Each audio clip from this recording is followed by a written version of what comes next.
Hello friends, welcome to கவுஸ் kitchen. இன்னைக்கு கவுஸ் கிச்சனில் என்ன பார்க்க போகிறோன்னா கார்லிக் நான் எப்படி செய்யுதுன்னு பார்க்கலாம். இது ஈஸியாக செஞ்சிடலாம்.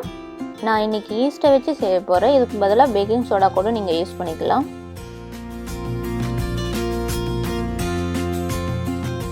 ரெண்டு cup maida are all purpose flower, 1.5 teaspoon நான் ஈஸ்ட் ஆட் பண்ணிக்கிறேன். என்னுடைய இன்ஸ்டன்ட் ட்ரை ஈஸ்ட்டுங்கிறதுனால அப்படியே நான் ஆட் பண்ணுறேன். உங்களது நார்மல் ஈஸ்ட்டுனா நீங்கள் ஒரு வெதுவெதுப்பான தண்ணியில் ஒரு 5 நிமிஷம் சர்க்கரையும் ஈஸ்ட்டையும் போட்டு நல்லா மிக்ஸ் பண்ணி கொஞ்சம் நேரம் வச்சுருங்க. ஈஸ்ட் ஆக்டிவேட் ஆகிரும், அப்புறம் ஆட் பண்ணிக்கோங்க. சர்க்கரை 1 டீஸ்பூன், ஆயில் 2 டீஸ்பூன், அது கூடவே கொஞ்சமாக தண்ணி ஊற்றிக்கிறேன். கொஞ்சமாக உப்பு சேர்த்து நல்லா மிக்ஸ் பண்ணிக்கிறேன். நம்ம சப்பாத்திக்கு எப்படி மிக்ஸ் பண்ணுவோமோ அதே மாதிரியே தான். சப்பாத்தி விட கொஞ்சம் இலகலாக இருக்கணும். லைட்டாக கையில் ஓட்டுற மாதிரி இருக்கும். இப்போ நல்லா நான் பிணைஞ்சிட்டேன். இப்போ நான் நல்லா பால் மாதிரி நல்லா மடித்து விட்டுக்கிறேன். கையில் லைட்டாக ஓட்டும். இப்போ மேலே கொஞ்சமாக எண்ணெய் தேய்ச்சிக்கிறேன். அது கூடவே பாத்திரத்தின் சைட்லேயும் எண்ணெய் தேய்ச்சிக்கிறேன். மூடி போட்டு மூடி 1.5 மணி நேரத்துலேருந்து 2 மணி நேரம் வரை நான் ஊற வச்சிடுறேன். ஏன்னா ஈஸ்ட் அப்போ தான் ஆக்டிவேட் ஆகும். இப்போ 1.5 மணி நேரம் அதை வச்சு பாருங்கள், சைஸ் இப்போ டபுள் ஆயிடுச்சு. இப்போ நல்லா ஒரு டைம் மிக்ஸ் பண்ணி விட்டுக்கணும். இந்த ஏர் பபிள்ஸ் எல்லாம் போகிற அளவுக்கு நல்லா நான் பிணைஞ்சி விட்டுக்கிறேன். ஒரு சின்ன பால் சைஸுக்கு நான் உருட்டி எடுத்துருக்கேன். தேய்க்கும் போது மாவு கீழே ஒட்டாமல் இருக்கிறதுக்காக கொஞ்சமாக மாவு சேர்த்துக்கிறேன். ஓவல் ஷேப்பில் தேய்ச்சி எடுத்துக்கலாம். ஏன்னா நம்ம கடையில எல்லாம் ஓவல் ஷேப்பில் தான் தருவாங்க, அதனால் நான் ஓவல் ஷேப்பில் தேய்ச்சிருக்கேன். உங்களுக்கு விருப்பம் இருந்தால் ரவுண்டாக கூட தேய்ச்சிக்கலாம்.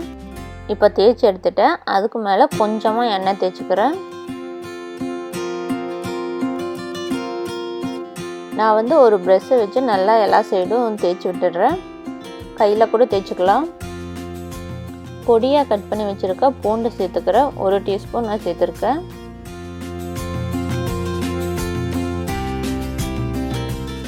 அது கூடவே கொத்தமல்லி தலையும் சேர்த்துக்கிறேன். லைட்டாக நான் அமுத்தி விட்டுக்கிறேன். இப்போ தவாவில் எடுத்து நான் போட்டுக்கிறேன்.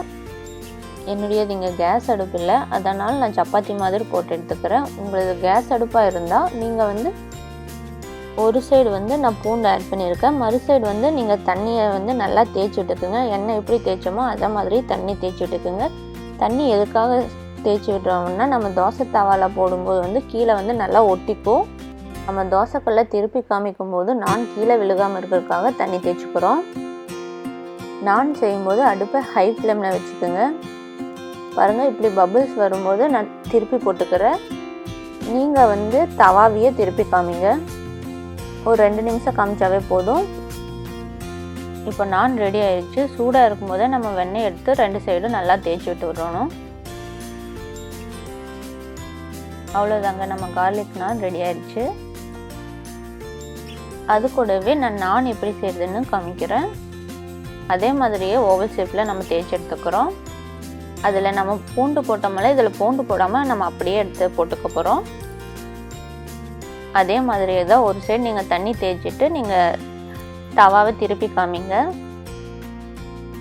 இப்போ நல்லா வெந்துடுச்சு. நான் கொஞ்சமாக வெண்ணெய் எடுத்து நல்லா தேய்ச்சி விட்டுக்கிறேன்.